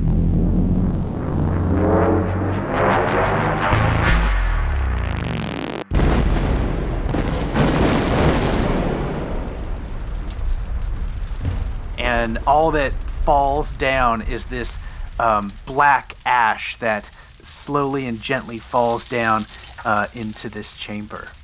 And the Afriti that are in the tunnel begin pushing back the sandworms. And Sindel looks over and seeing that, flies over to that position and lets out another barrage of fireballs and fire energy that emanates from her, and it begins to melt away and burn up these giant worms, and it all begins to turn around. Biscuit will go cast fireball as well. He's like, wait for me, I can do that too. So it's a fireball fest, and eventually that's stopped, and the Afriti break down part of the tunnel and fill it in with rocks, sealing up the back part of this big tunnel area. And Alistair and Remy and Sora and Cavan and Cass, everybody kind of congregates in the middle of this giant tunnel that now has 16 people plus the Afriti tribe within it. And after a little bit of I think we did it, there's kind of joy that begins to erupt, and Remy begins to put his fist in the air, and Alistair begins to huzzah, get pumped up, and everybody's super excited. Does Remy notice Cass there, and is he super pissed at him? So Cass comes over to Remy, and he just has this look of shame on his face, and he kneels before him, and he says, I didn't know what else to do. I'm so sorry. I never meant to hurt you. I didn't know that I would be double-crossed. I didn't have anything else to do. You have to. And Remy, he cuts him off, and he places his hand on he cuts his hand off, and he says, never again will you betray The me. knights who betray Do not cross me. for generations, the knights who betray other knights will have their can. No, it's a happy ending. He puts his hand on his shoulder and he says, I understand. As your mentor, I know that the challenges of growing old and having a family. And they embrace. Oh, thanks, man. Thanks, man. Oh, you're the best. And they embrace. And I knew I could be your brother again. and it's great. And Truly. it's a great moment. All right. Fine, I guess. And they kiss. Deleth turns to the Afriti people and goes, "It's just like the story I told you." And they go, "Yay! Yay!" What was Deleth the storyteller? Yay! And they hold you up, and they start to hold you up. Deleth. Gekish, don't bring him back, all right? Hey, don't worry about it. Hey. It only works one way. Hey, I don't know if anybody's hungry, but I accidentally ordered all this pizza, and it just came over here. They said they said you can have as many pockets as you want. So you guys want to have a pocket party or what? Anywhere you need, anywhere you want it. Boom! It pops up, and there's a big table of. But before they disappear, Carver will try to talk to the other Warforged that showed up and say, Where did you come from? Did you come from the machine? No, we are like you. We were created long ago. Do you not remember? I don't. I only remember my designation, but I don't know how I... Do you have some of remember these... my designation? I'm 79451. Yes, and I'm 13596. You remember me, 13596. I would always do that thing, and then they would say, "Oh, 13596." And I would say, "Yes, that is my thing that I do. I'm 13596. That does seem very funny, but I don't remember that. I don't remember who made us, Says, but I would like to learn. 79451 says, then if you'll permit me, I will load my memories into yours, and you will see yourself and your origin. Or you can proceed with the life that you've had and build it from there. Can I insight check just to see if I believe him? Sure. All right, who's wearing the helm? Friend Disguise Dark self Harbor, drops. Here you go. Clunk. can you tell if he's telling the truth? Oh. Truth, activate. Can I you tell? You roll insight. Yeah, so they're telling the truth. Super insight. Yeah, it seems good. You also get the sense that from the insight check that they're not exactly... They think that he should know for the sake of knowing, but that there's nothing about his past that is... They maybe have a bit of shame, or they have mixed feelings about their own past and everything that they've done. So they're not necessarily like, oh, you have to know about this. You feel like there is some reluctance in how they want to, about them wanting to give that to you. But they feel that they should offer it to you. I appreciate your offer. Yes, I would like to know. Very well.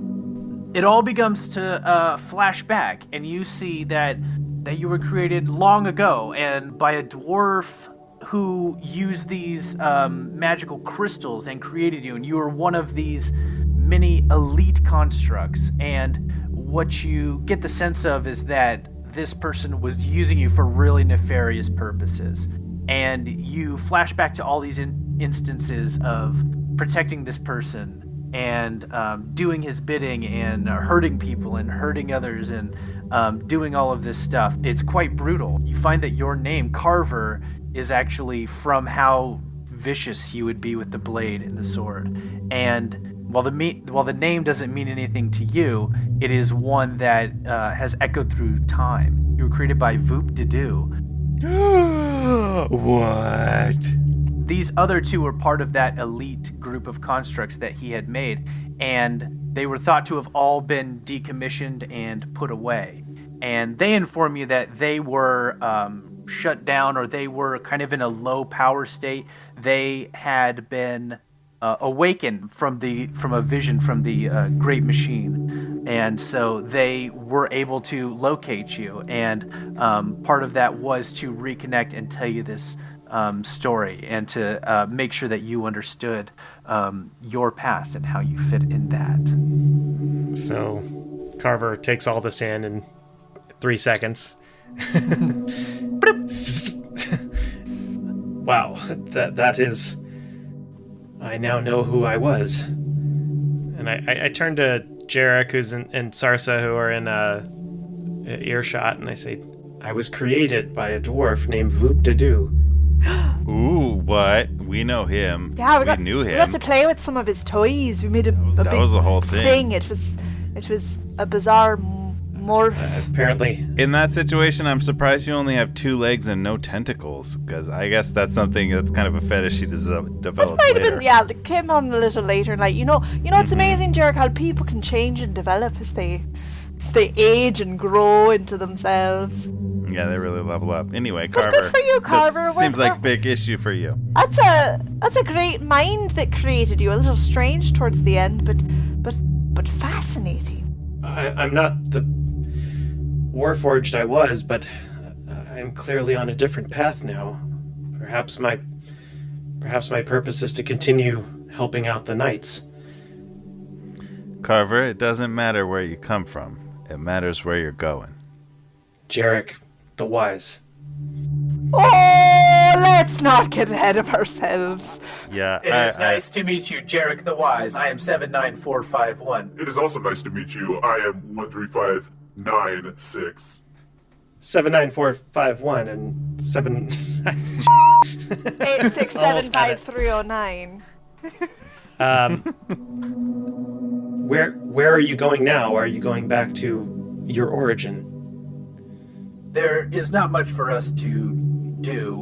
We will probably go back into hiding and live under the shadows and not cause any disturbances. But if you want to come with us, you can.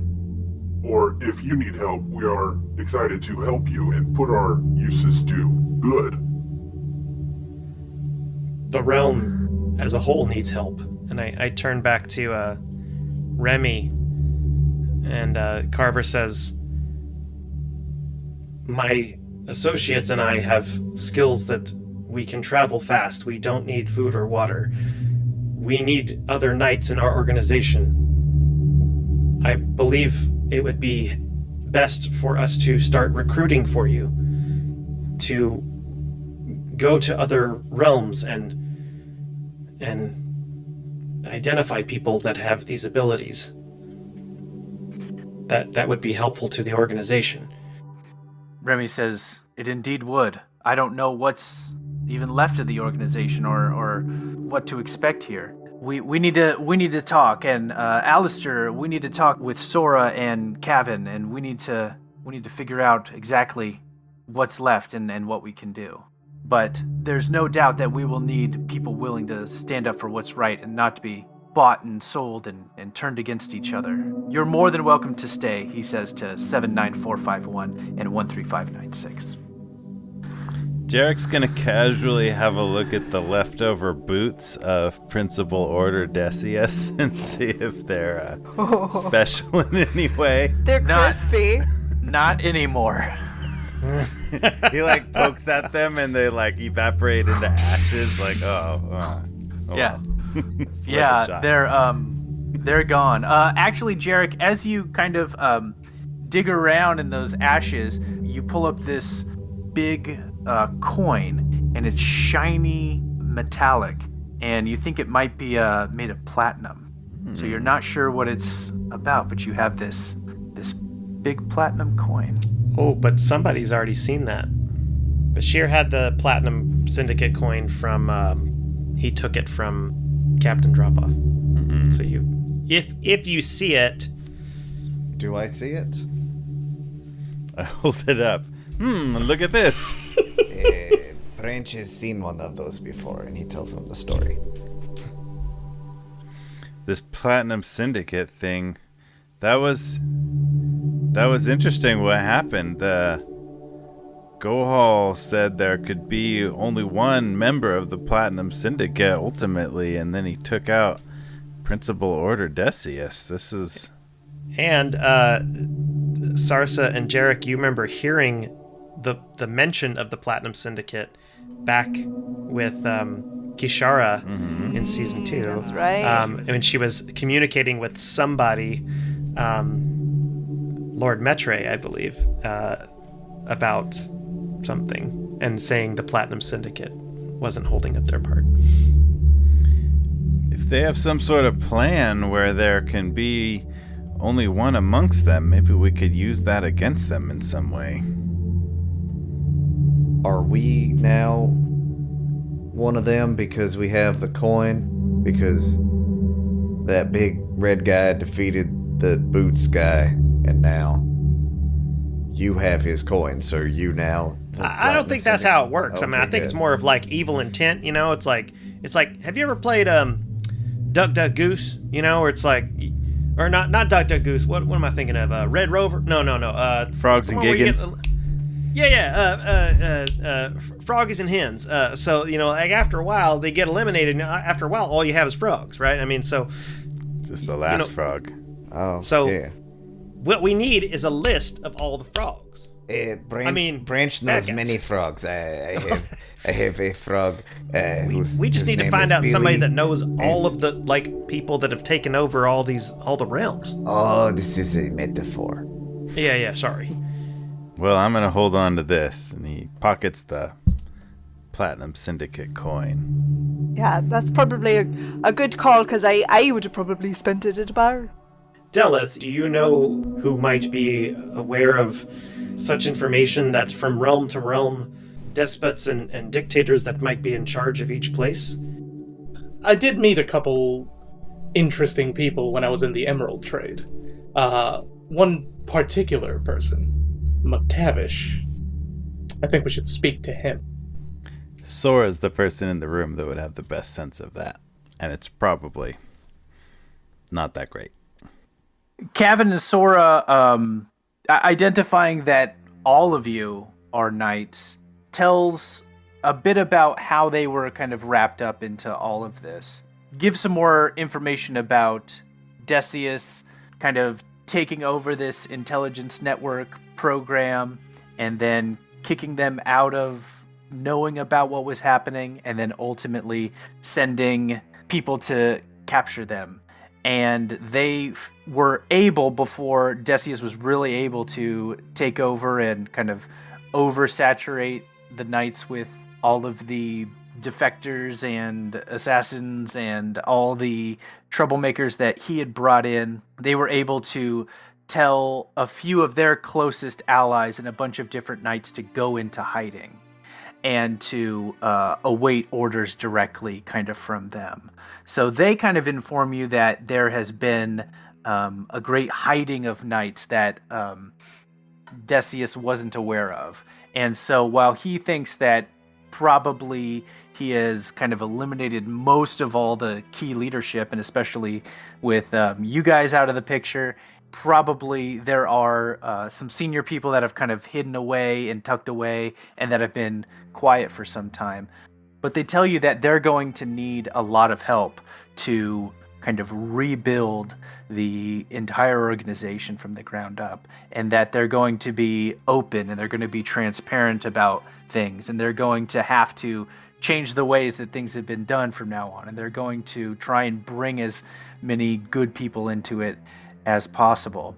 And kind of going through everybody and meeting everybody over the next bit of time, there kind of is this general plan of, well, each person using their skills and using Dierdre's connections here and knowing what Jerik and Sarsa and don't forget the Helm of Pure Insight. Right, and with the Helm of Pure Insight, having now a way to really vet people that they can That's what I'm saying. At least some form of an application, darling, because you can't just take random strangers off the street because they had one moment of kindness. So it seems that we're kind of doing two things if we need to tell all the knights that are in hiding, come on out. I'm sure you can do that, elf lady. And sorry, what was your name? Sora? Soren? Sora, yes. Sora, that's real nice. I like that. I'm Biscuit. Nice to meet you. So that's one thing, is we gotta get all those other knights to be like come out of their hidey holes, and then we gotta find new knights, which it looks like the Carver and his buds, thing 1 and thing 2 are gonna take care of, and then the other thing is we gotta find out who all these Platinum Syndicate people are. That's a big to-do list. We're gonna need all the help we can get. Too bad I got this other quest to do, like find all these wizards. What kind of quest is that? Oh no, it's just I've just not like heard little, of this before. Do they it's have like a little silly side names? quest. I mean, it's just it's this. It doesn't seem as important as all this. I'm here to help. Maybe I should. Well, what do you want us to do? I mean, like, who should I do think what? we should start with a PR campaign to recruit. Because obviously we're going to have a branding image. We definitely need to handle this infiltration that's happened and get out ahead of it before we lose the reputation and the faith of the realms. Duh. That seems pretty simple. And Alistair says, with Decius out of the picture, I think we can restore democracy to Castor City, and we can let the council get back in charge of running the city. And I think here I can at least help in that way. I have enough political clout here that I could at least get this one city to be on our side, and we know that it's safe, and we can rebuild the trust and repair the damage that Decius did. Hey, Alistair or Sora, does the Knights have a wizard resource like a library or some sort of like arcane something where I can look up maybe ways that we might be able to seek out or teleport or just something like, I don't know, something I want to feel useful here. Well, of course, yeah, we can use our vast network of knowledge, and we can access all sorts of libraries and wizards. If you want training and to take apprenticeship, we can certainly make that happen. Well, I mean, I was thinking I could actually I know a couple things, but yeah, I could learn some things too. Let me help. This field work is all right, but I kind of I feel like I could be behind the books and maybe help everybody and give them an advantage if I know what we're up against. Jerik and Sarsa, didn't you know a knight who was a librarian? Oh, well, Celius, yes. Wait, you know somebody who's a librarian? Oh yeah, you would love him. Where is he from? Or where is he right now? Well, last we saw him, he was in Marcatia, I think. Marcatia. Oh, that's that. It's a floating city. It's pretty cool. You should go check it out. Floating city, right? Falcon Reach. I remember that. Yeah, I read a book about that. Mm-hmm. Huh. Interesting. Okay. Yeah. Pretty sure he's got a book for just about everything. That's the guy I need to talk to right there. I mean, I need a big old library and a guy who loves about books. That's a great place to start. That's right. All right. Well, Jerik, I reckon you and I'll be staying out in the field, right? Well, I'll go where you go. All right. Hey, I'd love to get a ride to Marcatia if y'all take me. If y'all have a... Let me just remember what I did with my ship. The Crescent Squall. The Crescent Squall 72 is... Suddenly, you hear, Jerik Dark Harbor! Oh, I said I'd listen to you. Yes? I found your ship! Oh, it's good. not his ship! Yeah. Well, where is my ship, Javadriel? You'll have to follow the dotted lines that I put in front of you, or, I don't have a specific spot, but I can guide you there, one step at a time. They, light up on the ground. Yeah. Boop, boop, boop, boop, boop. Go that way. It's like when you do the first quest in a video game and it, shows you where to walk. It's kind of like that. Somewhere in this chamber, Igneous has found Sindel, and I think put together based on the healing spell that she is the mortal embodiment of his god and worship, and they probably had a conversation along the lines of oh yeah, I was the child that they sent away, and then Charkandrick took over, and that must have been terrible. Oh yeah, it was awful. Oh, we must have just missed each other. I came back into the realm as you were leaving. I'm sorry about that. That sounds really bad, but things are good now. And I think ultimately, after kind of piecing together a lot of Plane of Fire backstory, Igneous would just pledge himself to just whatever Sindel dubbed him he do, because she is the Phoenix, and he is a follower of the Phoenix born and cleric of the Phoenix. Whatever you tell me to do, I'll follow. I've been just trying to make a place for myself here in this world, and I had no idea you even existed, but I feel a new meaning now that you're here. Cool. What are we doing? What a fanboy.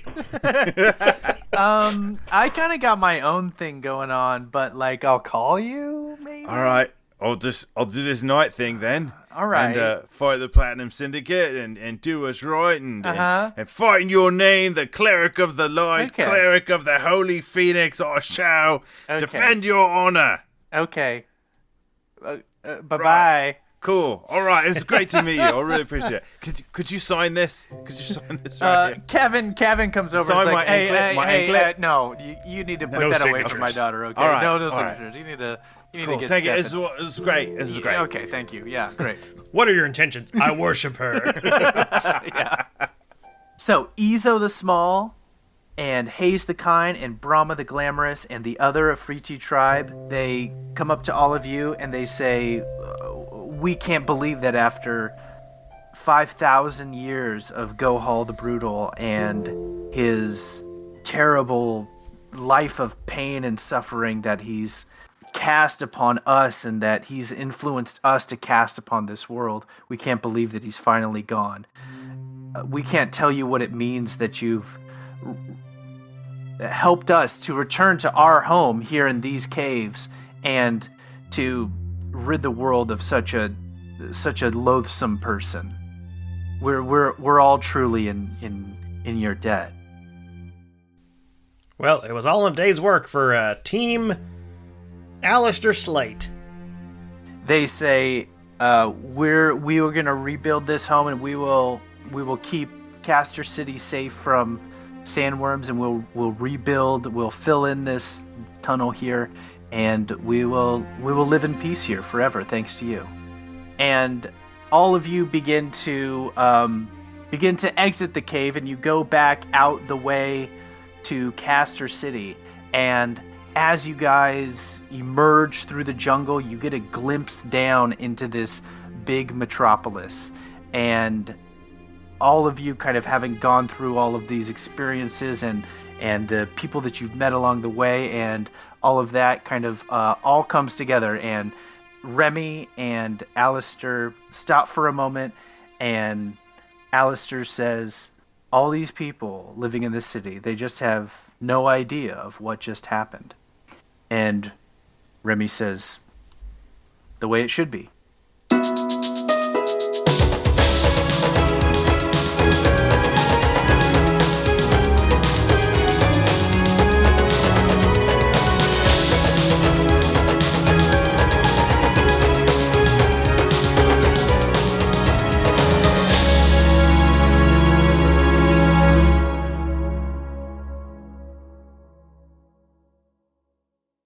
Hey everybody, this is Chris. We're excited that Knights of the Roll Table is part of the Geekly Grind podcast network.